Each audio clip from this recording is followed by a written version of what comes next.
Hi, welcome to Tourism Tribe's Untangling Tourism Tech podcast. Hi, Fab. Hey, Liz, how are you going? Well, thank you. Well, we're at episode 14. Welcome to our listeners.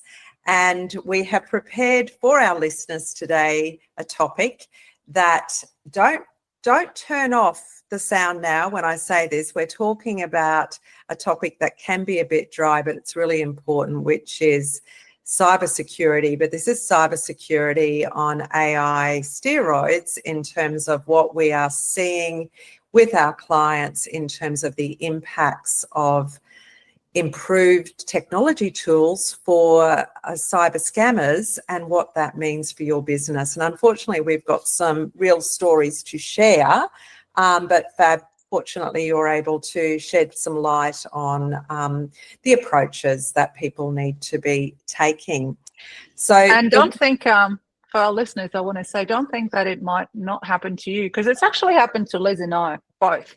And we live and breathe tech every day. And in my case, especially, it took me about 2 months to realize what had happened.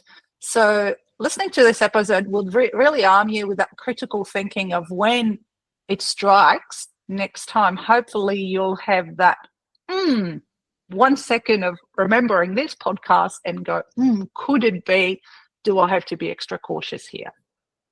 Thanks, Fab. So we're going to have a chat, first of all, about that doorway to your business of your email accounts and the risks there. And we're also going to have a chat about just improved technologies, things like voice, and what that means to the risk of your business. So let's kick off with the email story, Fab, because this one is close to our hearts on behalf of a client of ours. Would you like to lead in with that in terms of their experience? Yeah, well, it's happened to actually quite a few clients of mine. I wrote a LinkedIn post about it, episode 3A, if anyone's interested in reading the story. But basically, email and spoofing. So what does it mean? It means that you can actually be sending email to people in your contacts list or to anyone, but it might not actually be you. However, when the person receives the email, they see it will be from Fabienne at tourismtribe.com. So unless you put things in place in your domain name, this could happen. And it's got some really bad implications, because if you know someone well, and this is how scammers use AI, I guess, Liz, to define the know someone well, the person who received your email is going to believe you. So have you got a story to share, Liz, here? I have, and I think it's a perfect example of how AI is making it easier and faster for scammers, and they can bring a lot more automation, therefore speed, into finding the vulnerable businesses.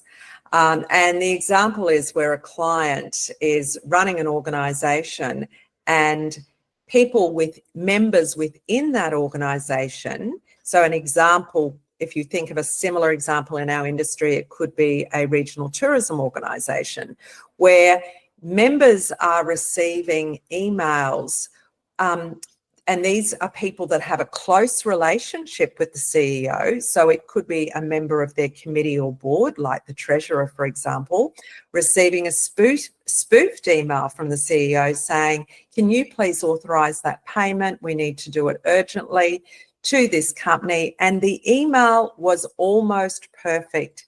The tone of voice, the references to this person, knowing their first name, knowing what their role was in the organisation, because all of this is available online on the website, because we want to be transparent and talk about who's in our organisation. Now, that fortunately was caught because of a manual practice of checking and having 2 signatories on the bank account for any payments and one checking with the other because it was an extraordinary payment. That same organisation, before they took your advice, Fabi, in terms of what they needed to do, had 2 other occurrences. The second one went to a member, an email asking them to make a payment for the CEO, a very trusted relationship between the two. They were working on a project together. They roughly had the project name correct because, once again, this had been in the public domain, this information. And unfortunately, that person did make that payment, and then are trying to get the money back through their bank. The third one was caught, and that was going to a member. It was a weird request because that member wouldn't normally be involved in financial transactions, and she flagged it. So this, to me, in the space of about a fortnight period, just demonstrated how smart the relationship connection has become, where that kind of spoofing exercise required some manual phishing maybe before. Now they can just create a story, put it over email, spoof the emails, and it could be even to a staff member that could happen. So then you went through the exercise, Fab, of advising on this particular one, which appears to have arrested the problem. And so could you just share with our listeners what they need to look out for in terms of... Okay, so I guess the first thing is to actually have a proper email platform. So if you use email attached to your host, you know, the old school way of doing email, so attached to your host, you might create 1 or 2 inbox. That is not going to send the same alarm bells in your inbox than if you actually had a system like Google Workspace or Office 365. Liz, you would know when we look at our emails, actually we're very unlikely, it's going to be very unlikely that we see an email that is spoofed from a client, because it would have gone straight to spam, because Google would have already read that there was a mismatch between things. So that's the first thing, is have a proper email platform. An email attached to your host is not the way to go. So that's going to already save you possibly a lot of issues. Not even just, you know, not looking at your spam daily. I have clients that still tell us, oh, I don't mind, I just delete the spam. I'm like, oh my goodness, maybe you are, but imagine your staff, they might not know. So set up a proper system to do email in 2025. Then you need to actually access your domain name and set up some records. So I'm already probably speaking Chinese here to many of you, and this is where it gets quite technical, because most of people we often talk to don't actually have a handy access to the domain admin platform. So even just accessing that information is very important. And in the show notes, I'm going to link you to a blog post that I have written a few weeks ago to tell you what admin access you need and how to fight for it. So with your tech guy or girl that may not want to give it to you, right? So basically, if someone's getting emails from you that pretend in the from field that it is from you, but it's not you, it means that there's a problem inside your domain name, that you are missing some records or some pieces of information that you need to go and add. And basically, there's about 3 records you might have heard: SPF record, DKIM, and DMARC. And it will likely, the culprit will likely be that you're missing one of those. So in the show notes, we're going to put a link for you to how to test if you're missing these records. Of course, you can go to your domain name or host or web developer, but you should be checking this and remedying that problem right away, because it sounds complex, but there is so many steps that are written everywhere on the internet about this, because it is such a common problem that it's not easy. It's not hard to fix. The hard bit is just making sure you've got the right login and find the right buttons in your domain name. But don't expect that to be done for you. We're talking about this earlier, Liz, that lots of people think, oh, I've got a domain name, I've got someone looking after this, you know, where you pay your bill $40 a year for your domain name. No, that's just like, I guess, paying for your rates or the title of your land. The council's not going to put cameras on your land and build you a fence.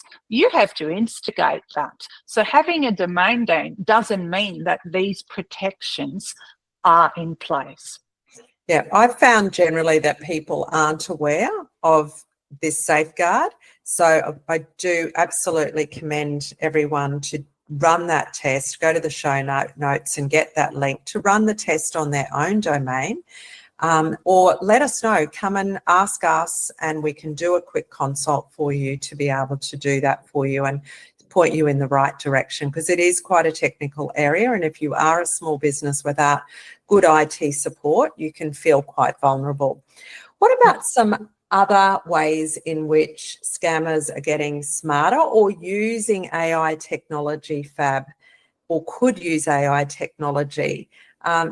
Let's talk about voice, because that is one of the biggest changes. Is people would be starting to see that they can have their voice built into an avatar, for example. So what are you imagining are going to be the vulnerabilities and the opportunities, but largely Well, the vulnerabilities? do you remember this text message going around? Was it 6 months ago that people were receiving, saying from their daughter or their son, saying, "Oh, Yes. Mum, I'm stuck," and Yes, that was a text message. $1,000, I'm desperate.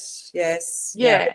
So and that was just a text message. But for AI, text message, what you have to realize is text message, email, voice is just a different medium, but it's the same. It's the same thing, whether they send it to you via WhatsApp, via chat that we're used to chatting now, or via voice, the mechanisms behind it are the same. It's just the end point of how they make that last connection between the scam and you is text or voice or chat or email, right? So we're kind of familiar with email and text messages, but we're not really superbly familiar with scammers calling you and potentially pretending they are your daughter, or we're quite familiar with pretending they're your bank or the tax office. But let's think about it, Liz. You and I have a podcast. We have tons of videos with our voice recorded online. You might think you don't have anything with your voice recorded, but think about your answering machine, right? That might be your voice. How easy would it be for AI to actually spoof your voice and call someone saying, "Hey, I'm Fab, I'm Liz, I'm the president of my local tourism organization. Have you made that payment?" Well, we've learned that you should always, call someone. Potentially, we've been telling people for years now, if you get an email, just call them to check, right? And it's really important here is the differentiation between you call them and they call you.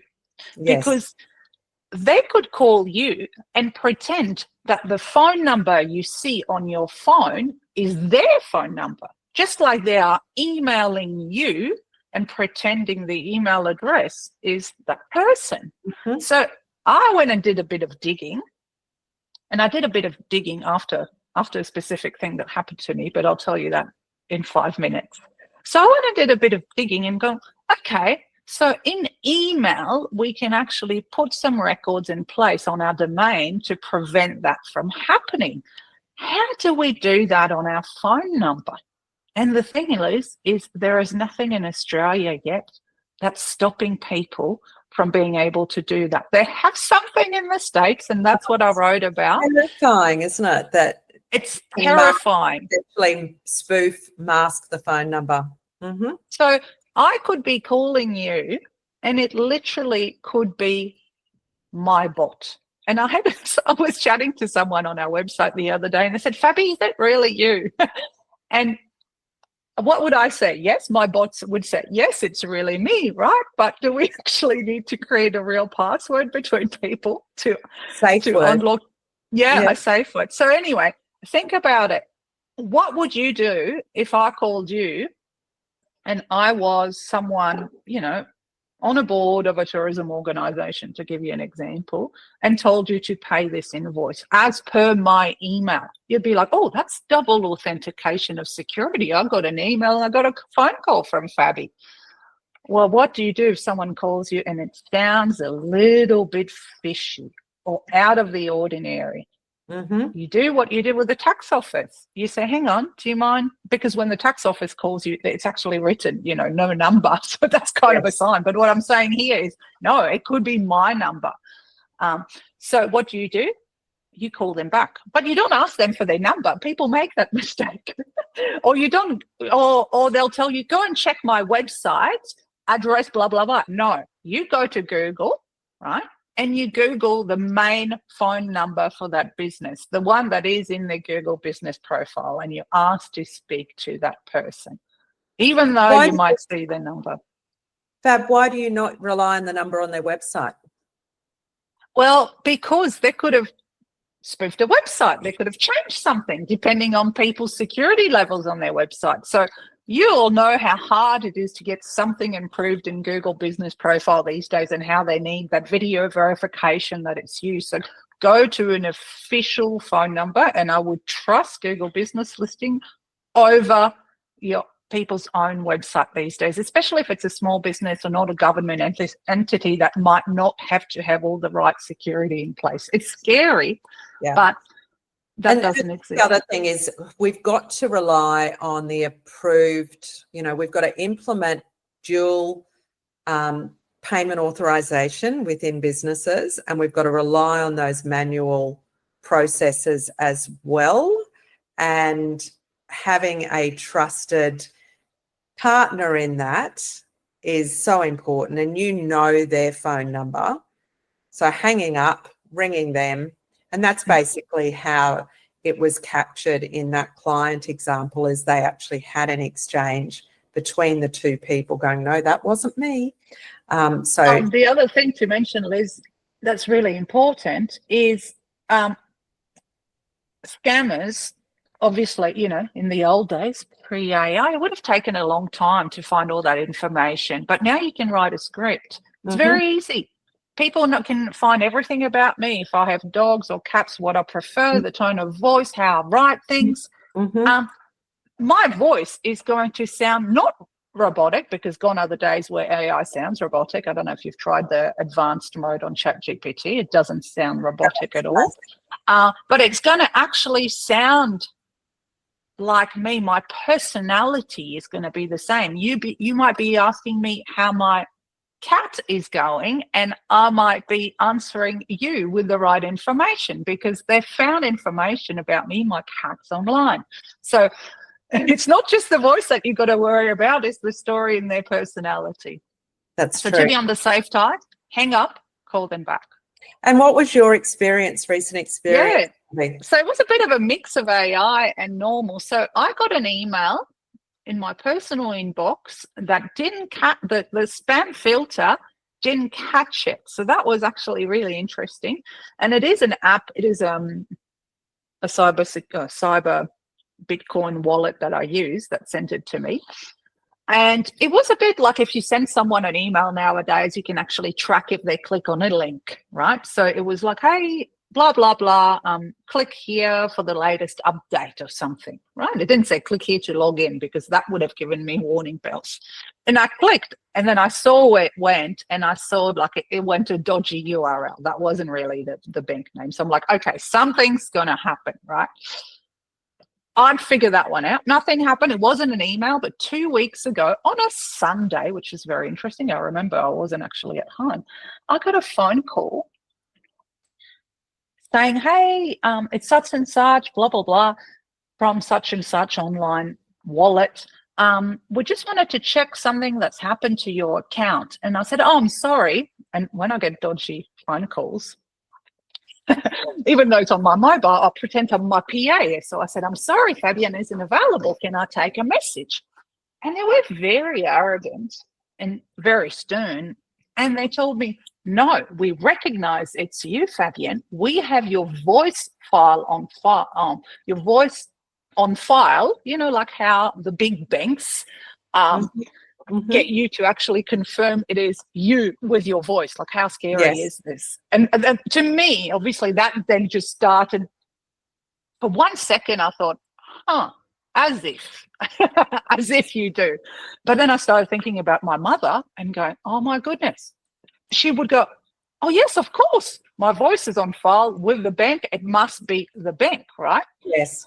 So I kept going with the conversation, just, okay, yeah, no, she's not there. Oh, yes, she is. And I ended up hanging up after 1 minute of talking to them.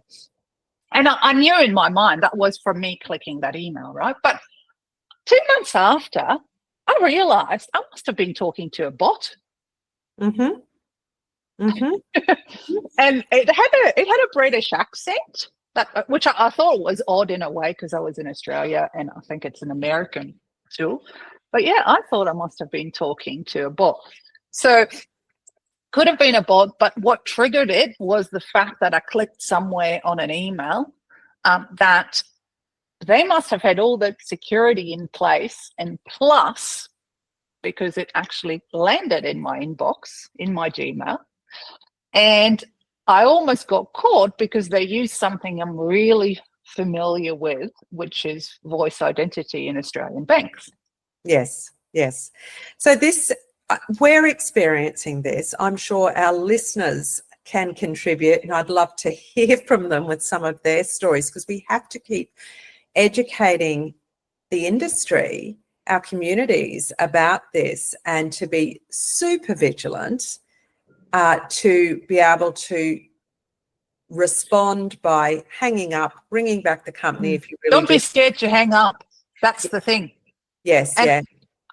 At the time that you're on the phone, it might sound a little bit rude to you to hang up because they are using all the right scripts. And obviously, if it's AI, it's automatically based on what you answer. It's automatically creating the next logical question. And remember, it might know about you, your kids, what you're doing, even where you are presently, because you might have shared that information somehow publicly. So you'll be feeling like, I know I should hang up, but maybe it's not right. So if you've got that inkling, just hang up. That's right. If there's anything stirring for you, hang up. It can't be that great an opportunity. We might ask people if you can share with us in the comments some experiences. That would be fantastic to know about that. And has anyone had any calls, like proactive calls, cold calls to you that you believe could be a bot? I had one just a few weeks ago. Let me set the scene for you. His voice was the voice of a tall, dark, handsome Australian male, probably in his early 30s. That's exactly the picture that came to mind when he started to speak with me. He had the most beautiful flowing voice. And in fact, the flow was so perfect that that's what started, my subconscious started to go, what? Okay, is there something not quite right? And there were some interesting pauses after I spoke that sounded, there was some kind of automation happening. It was after I spoke that there was a little pause. So it's like almost like a chatbot waiting to, like, digesting and then knowing how to respond. So by the time I tweaked that this is, and there was nothing wrong with the offer as far as I know, but it was an example of what's to come in terms of cold calls coming from bots. How the call ended was I gave some information that the bot couldn't deal with. I kept the conversation going and I said something like, I said, the only reason I picked up this call, even though I didn't recognize the phone number, is that I was expecting, maybe some calls from some clients. And before I could finish that phrase, they hung up on me. So it was a very interesting conversation, which I've never experienced that kind of pausing before, or where they hung up. It's like the bot couldn't deal with what I said back to it. But I let it go because I thought this is so interesting to see how this is going to go.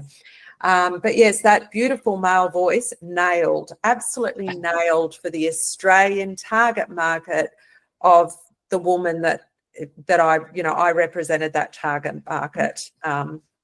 Yes. So And like everything, I guess that would have been, for the business, having a bot calling, cold calling, that would be cost savings. So that's going to go ahead. It exists already. So don't think that all the phone calls that you're going to get, just like all the emails that you're going to get, are going to be scammers. But I think in Australia, based on what I read, the authentication connected to your phone number, actually, our telco networks don't support it yet. It's called Stir/Shaken. Funny name, isn't it? Like a good martini. Stir/Shaken, which corresponds, I guess, to the same records that you'd be adding to your domain name, is not supported by the telcos. So we've got to be so vigilant. And if we already almost get caught by emails, imagine if someone that knows you well, and as we're saying, they'll scan your website. They'll understand the relationships. It's all about SEO, AI optimization. We're all working really hard on our About Us page to make sure everything's connected well so AI can understand who we are. Well, guess who's using that as well? So just talk with your team as well. If you're listening to this podcast, maybe bring it up in your next staff meeting to bring that awareness to voice. Absolutely. So just to recap before we close out, Fab, in the notes with this podcast, you'll provide a link to a blog post with more information about the email spoofing and the protection steps that you can take, as well as the link to the test that you can run to check whether you have the identification or protection tools like DMARC in place, and then to be super vigilant.